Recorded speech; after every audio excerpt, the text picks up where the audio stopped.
Bueno, buenas noches, mi nombre es López González Hilario Maciel. Mi número de control es 1821-1106, alumno del Instituto Tecnológico de Tijuana de la carrera de Ingeniería Industrial. Este video es para presentar la tarea de la unidad 1 de la materia Control Estadístico de la Calidad. El tema de esta unidad es herramientas estadísticas. Vamos a ver, por ejemplo, cómo son las hojas de verificación, los diagramas de Pareto, el diagrama de causa y efecto, el histograma, el diagrama de dispersión, la estratificación, la habilidad y la capacidad del proceso. Bien, el profesor de esta materia es el profesor Miguel García Cano. Vamos a ver el primer subtema, que es hojas de verificación. ¿Qué es una hoja de verificación? Es un formato construido para recolectar datos, de modo que su registro sea sencillo, sistemático y que sea fácil de analizarlo. En algunas situaciones en las que resulta de utilidad obtener datos a través de las hojas de verificación son las siguientes. Cuando describimos el desempeño o el resultado de un proceso. Cuando queremos clasificar fallas, clasificar quejas, obtener defectos detectados con el propósito de identificar sus magnitudes, razones, tipos de fallas, áreas de donde proceden, etc. Por ejemplo, cuando queremos confirmar posibles causas de problemas de calidad, analizar o verificar operaciones y evaluar el efecto de los planes de mejora, etc. ¿Cómo se hace una hoja de verificación? Primero debemos definir el para qué, el para quién, el cómo, el por qué, el cuándo, etcétera.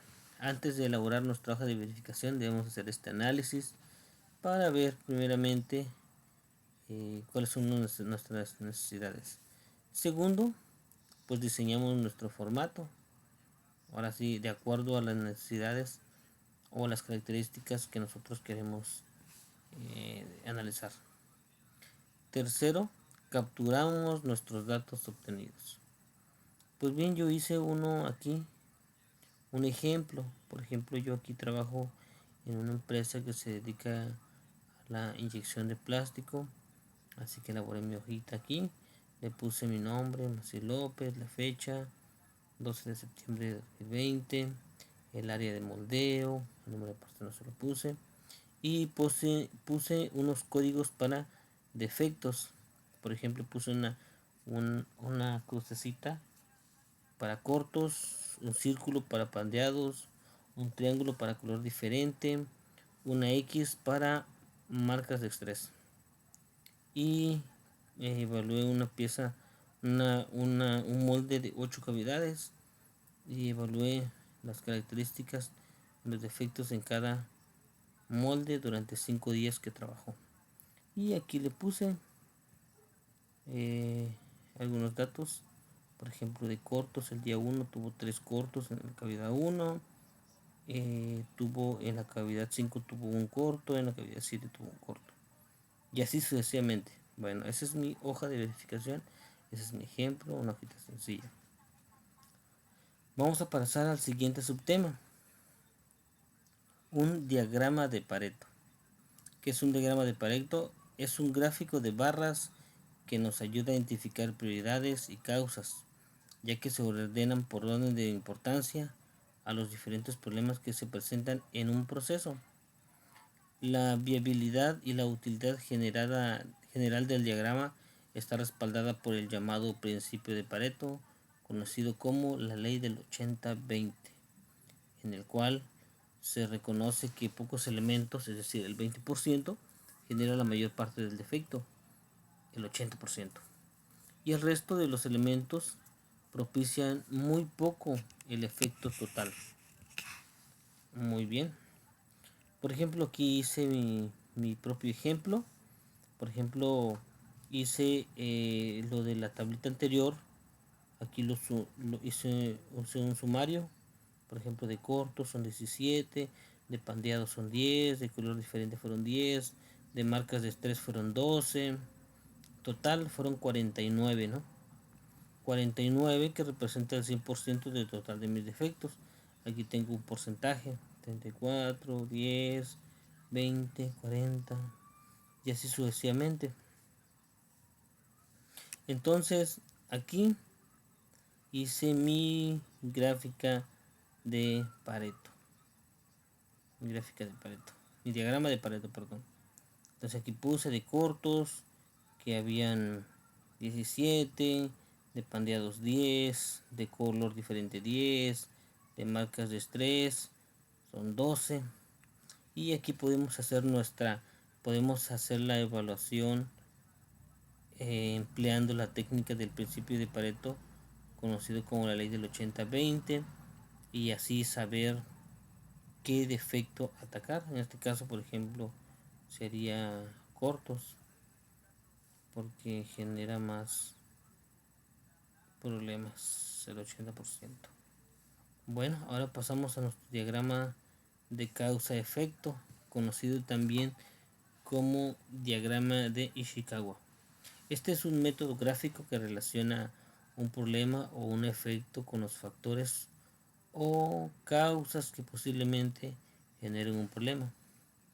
La importancia de este diagrama obliga a buscar diferentes causas que afecten el problema bajo análisis, y de esta forma se evita el error de buscar de manera directa soluciones sin cuestionar cuáles son las verdaderas causas, ¿verdad? Existen tres tipos básicos de diagrama de Ishikawa, que son el método de las 6 M's, el método tipo flujo de proceso, el método de estratificación o enumeración de causas. Por ejemplo, yo aquí hice un ejemplo de los ejemplos anteriores también. Aquí hice como, por ejemplo, aquí vamos a resolver el problema de los cortos, que fue el que mayor defectos genera, el 80%, por así decirlo. Y aquí puse el material, la mano de obra, el método, la máquina. Por ejemplo, el material le puse que es inadecuado, fuera de especificación. En mano de obra le puse que fue el operario o supervisión deficiente o falta de capacitación. En el método puse que es un método, posiblemente iba a ser un método inadecuado. En máquina puse un mal mantenimiento, malas condiciones o desajustes, el cual se evaluó en el equipo de trabajo que este era el problema, que no tenía los parámetros indicados que se hizo cuando se validó la máquina para esta pieza. Era lo que estaba generando corto, ¿verdad? Bien, ahora pasemos al histograma.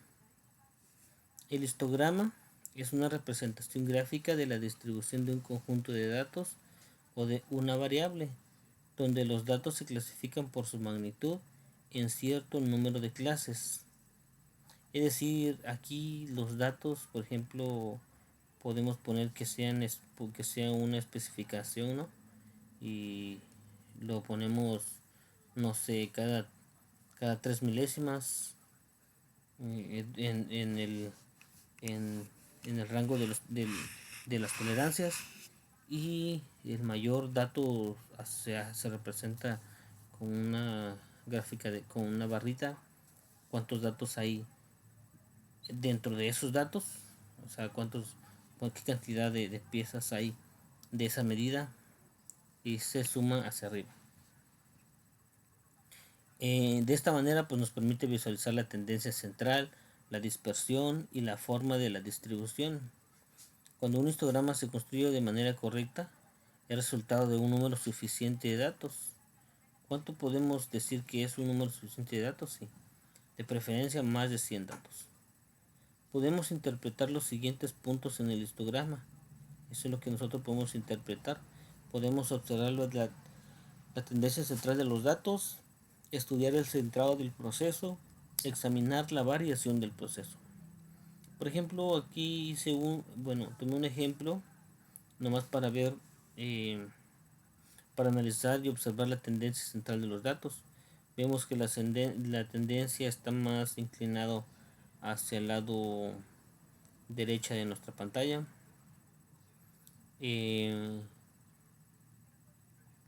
Esa es la tendencia central, va entre la tolerancia 1.10, 1.15, 1.18. Ahí está la tendencia central de los datos. El centrado del proceso pues está más, ahora sí, más al lado derecho de nuestra pantalla.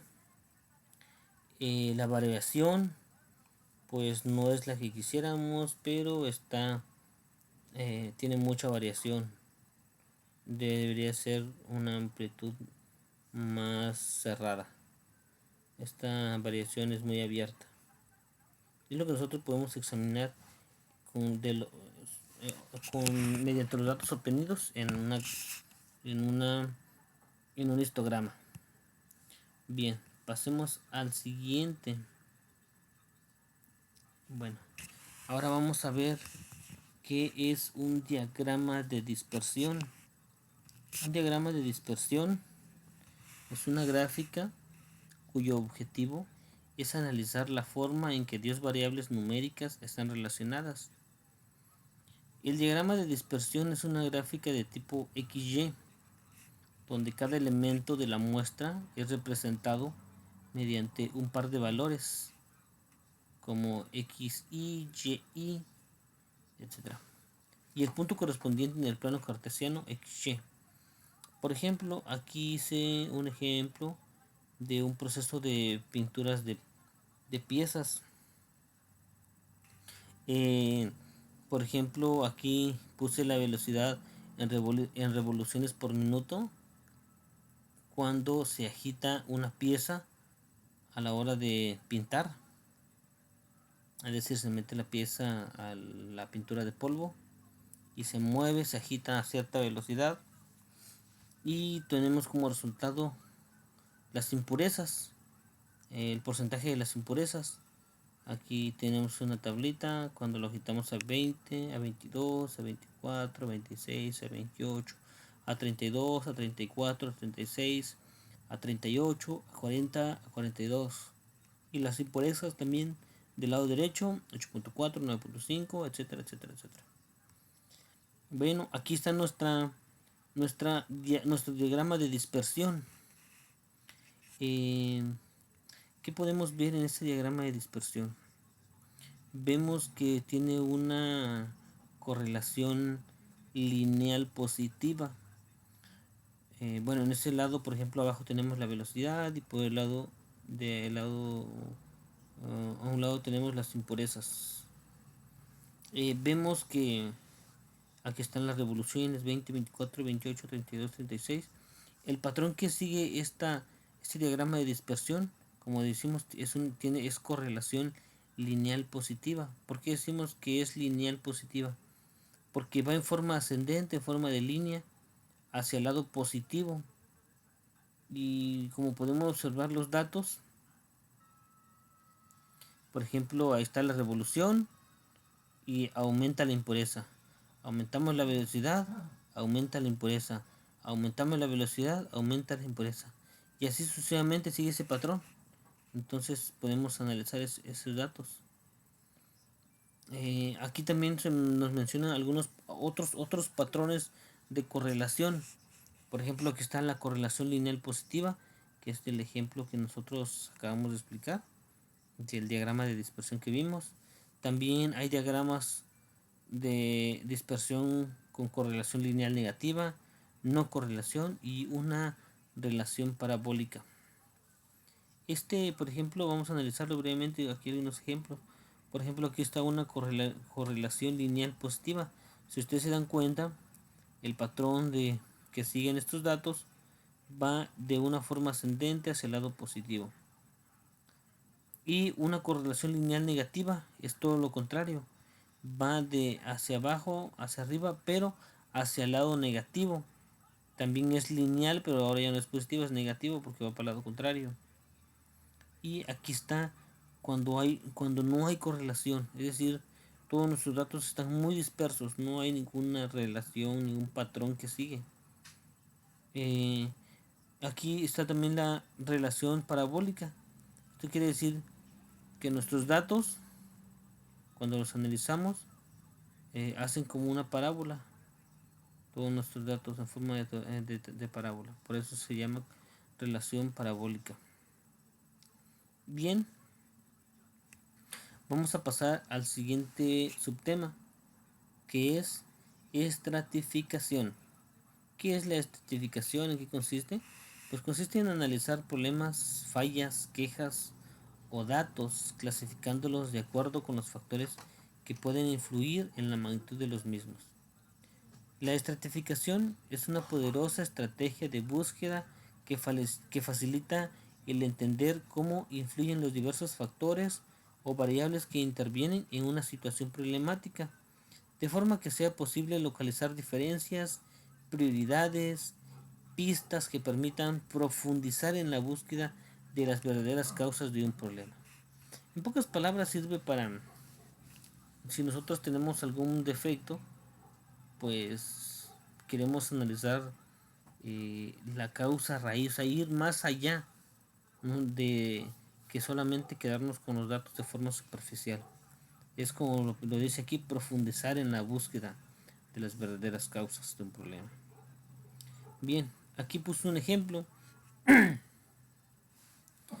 En una fábrica se analiza un problema de puntualidad. Los datos iniciales podrían presentarse mediante una lista como la de la tabla. Bueno, aquí está mi tablita. Aquí puse las personas que van al trabajo. Puse a Juan, a Pablo, a Pedro, a Raúl y a Ana. Lo hice en un periodo de 3 semanas laborales. Puse el promedio de su impuntualidad, qué tan impuntuales son.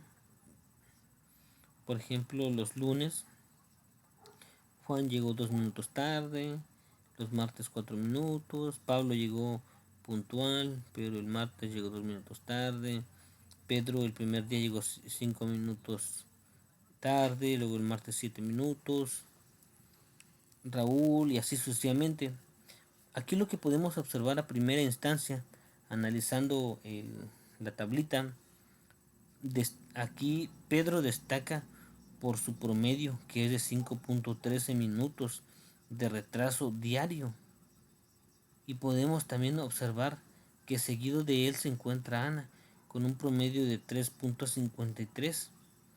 Entonces quiere decir que ya detectamos eh, dos personas que nos indican que tienen el mayor promedio de impuntualidad. Y ahí es donde se localiza el problema, en esas dos personas. Una vez que detectamos este fenómeno de impuntualidad en estas dos personas, como acabamos de explicar para qué sirve este, esta tablita de estratificación, este, es para que nosotros profundicemos más en la búsqueda de las verdaderas causas. Por eso volvemos a hacer otra tablita de acuerdo a la información que ya tenemos para poder profundizar y buscar las causas de estos dos problemas que nosotros ya detectamos, que, que se centra en Pedro y en Ana. Bueno, una vez detectado este fenómeno y ya vimos que destacan estas dos personas, refinamos nuestra tablita y comparamos el promedio de retrasos de día de la semana en todas las personas con el fin de buscar un patrón de conducta. ¿Por qué? ¿Por qué el promedio alto de impuntualidad? Entonces hacemos un sumario y un promedio de la impuntualidad de cada persona durante una semana. Es decir, 3 semanas le hicimos en uno y sacamos el promedio. Por ejemplo, aquí yo marqué dos líneas. Bueno, sabemos que Pedro y Ana son los principales que más tienen impuntualidad, pero ya analizando bien la tablita, nos podemos dar cuenta que efectivamente Pedro es el que tiene más promedio en toda la semana de impuntualidad, con 5.12, pero aquí los 10, si podemos observar, no solo Pedro, eh, eh, o sea, Pedro es el que más falta, pero todas las demás personas tienen un promedio alto de impuntualidad los días martes. Si nos damos cuenta, Juan tiene 4, Pablo tiene 4.3, Pedro pues ni se diga tiene 8, Raúl tiene 5 y Ana tiene 5.3. Entonces el promedio por día de impuntualidad es de 5.32 los días martes. Entonces es probable que sean dos fenómenos separados, es decir, la impuntualidad de las personas y por qué nada más los días martes hay tan alto promedio de impuntualidad.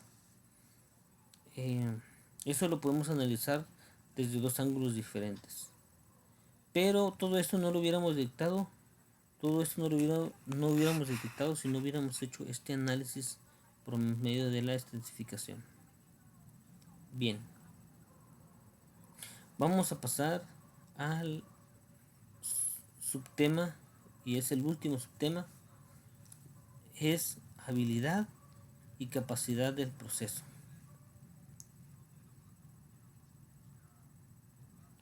Bien, la capacidad de un proceso consiste en conocer la amplitud de la variación natural del proceso. Bueno, aquí hay un punto muy importante que vamos a analizar en la habilidad y capacidad del proceso. Dice que por medio de esta vamos a conocer la amplitud de la variación natural de un proceso para una característica de calidad dada. Puede ser eh, las especificaciones dimensionales críticas de una pieza. Esa es una característica con la cual nosotros podemos medir la capacidad de un proceso.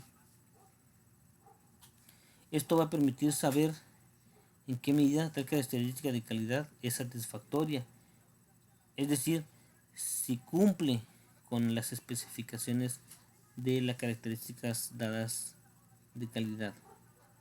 Por ello, una tarea primordial del control de calidad es conocer la capacidad o habilidad de un proceso. ¿Qué tan capaz es nuestro proceso para mantener el trabajo, el proceso de cierto material, puede ser lo que sea?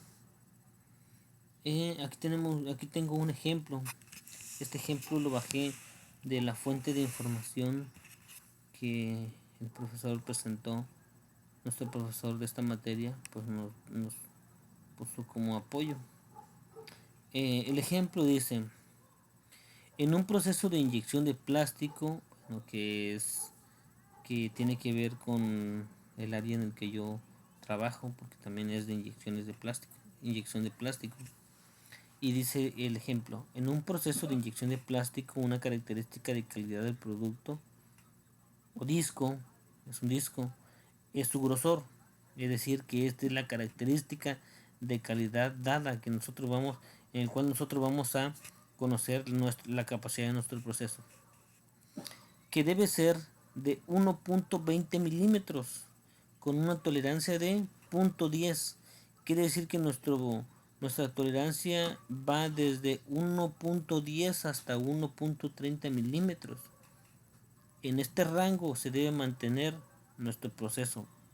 Vamos a ver si ahorita vamos a analizar estos datos, si en realidad se cumple, si nuestro proceso cumple con esta capacidad que nos está pidiendo aquí. Así que para considerar que el proceso de inyección fue satisfactorio, el grosor del disco debe estar entre las especificaciones, lo que le comentaba ahorita, entre la especificación inferior, EI significa especificación inferior, 1.10, y la superior, especificación superior, 1.30. En un estudio de capacidad para este proceso es necesario contestar las siguientes interrogantes. Es lo que vamos a contestar ahorita cuando resolvamos. ¿Qué tipo de disco en cuanto a grosor se está produciendo? O sea, ¿estamos produciendo el deseado, el que el cliente necesita, el que nos está pidiendo con las especificaciones que nos está dando? Bueno, eso lo vamos a ver. ¿El grosor medio es adecuado? Ahí lo vamos a ver. La variación del grosor es mucha o es poca, es decir, la amplitud de nuestro proceso. Bien. Para contestar estas preguntas, durante una semana se obtuvieron de una línea de producción los 125 datos de la tabla 2.1, que está en esa tablita aquí abajo, 2.1. El muestreo fue sistemático, es decir, cada determinado tiempo se tomaban 5 productos y se medían y al final de la semana se tuvieron los datos referidos. A continuación se analizan esos datos por medio de diferentes estadísticas. Ok, aquí tenemos todos los datos que nosotros estábamos necesitando. ¿Okay? Creo que son 150 datos. Ya lo busqué. Ahorita lo vamos a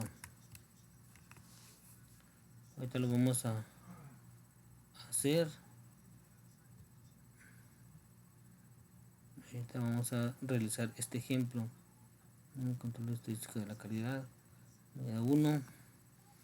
Y aquí está.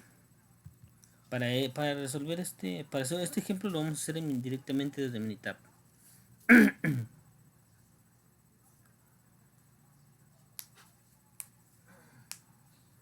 Bien. Vamos a ver que abra. Ok. Son 125 datos para ser específico. Están aquí. Nosotros nos damos cuenta. Ahí están. 125 datos. Que es el grosor de disco. ¿Verdad? Muy bien. Vamos a hacer este ejemplo aquí en Minitab, como dijimos. Nos vamos a estadísticas. Vamos a gráficas de control. No, vamos a ir gráfica.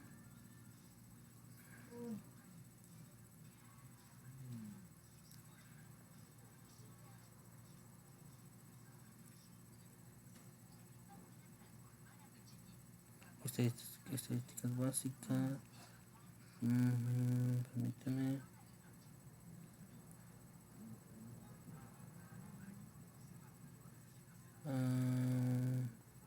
Análisis de capacidad con una capacidad normal. Bueno, aquí vamos a analizar la capacidad de nuestro proceso. Aquí abrimos, aquí vamos a seleccionar nuestra columna. Total del tamaño de su grupo. Vamos a notar que son 125 dijimos. Vamos a poner que son 125, no recuerdo bien. A ver, vamos a ver. Son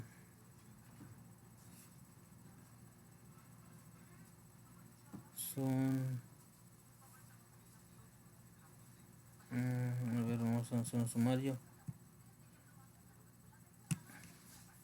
Que son 1, 2, 3, 4, 5, 6, 7, 8 por 1, 2, 3, 4, 5, 6 por 6 son 48 aquí. Ok, 48. Y aquí son 1, 2, 3, 4, 5, 6, 7. Este por 2, 3, 4, 5, 6, 7, 8, 9, 10, 11. Por 11. Más 48. Son 125 datos. Entonces aquí son 125. Muy bien. En spec inferior, pues dijimos que era 1.20. Así decía nuestro problema. Que el... no, 1.10, perdón.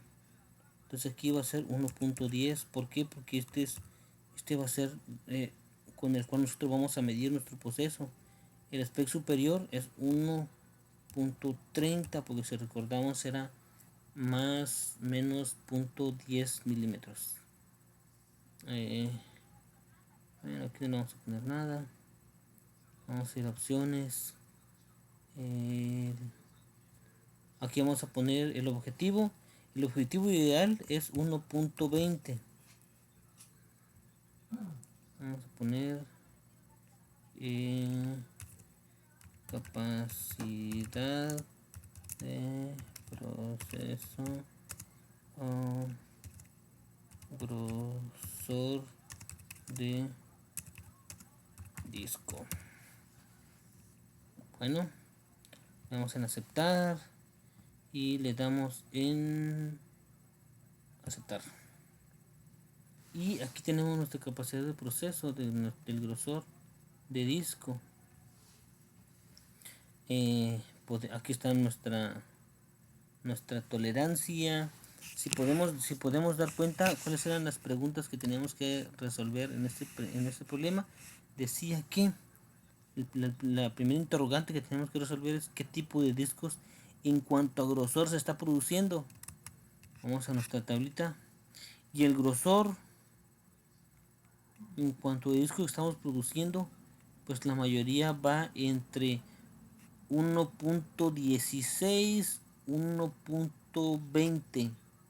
Nos podemos dar cuenta. Aquí está el centrado de nuestros datos. Es decir, que la mayor parte de las dimensiones está entre 1.16 y 1.20. Ahora dice el grosor medio es adecuado. Es decir, que la media de nuestra muestra está entre 1.17, es decir, un poquito desviado. Lo ideal es que tuviera acá al centro, que la mayor parte de nuestros datos estuviera aquí al centro, pero vemos que tiene una desviación estándar de 0.026. Y aquí vemos los datos, ¿no? La otra interrogante era cuál la variabilidad del grosor es mucha o poca, o sea, qué tan variable es nuestro proceso, es decir, la amplitud de nuestro proceso, qué tan amplio es nuestro proceso, o qué tan variable es nuestro proceso. Pues en eso también tiene una amplitud muy larga. Si nos damos cuenta, nuestra campana está muy abierta, y pues nuestra variación es mucha, aunque por ejemplo hacia el lado inferior de nuestro proceso necesitaríamos modificar nuestro proceso para centrar un poco más, para que la capacidad de nuestro proceso esté más centrado. Aquí podríamos decir, si yo estuviera trabajando, si yo en mi trabajo hago este análisis, por ejemplo, yo haría que mejoráramos el proceso, hiciéramos una mejora para que nuestros datos no estén que la amplitud no sea muy grande como este aquí, y que tengamos más margen, porque aquí estamos casi por salirnos sobre el límite inferior de la especificación inferior, ¿verdad? Esto en este ejemplo estamos viendo qué tan capaz es nuestro proceso en cuanto a esta característica de las calidades en cuanto a dimensiones. Bien, y pues eso fue todo para esta unidad. Espero que le hayan entendido. Como yo le mencioné, mi nombre es Maciel López González y este video fue para presentar la tarea de la unidad 1 de la materia estadística inferencial. Muchas gracias.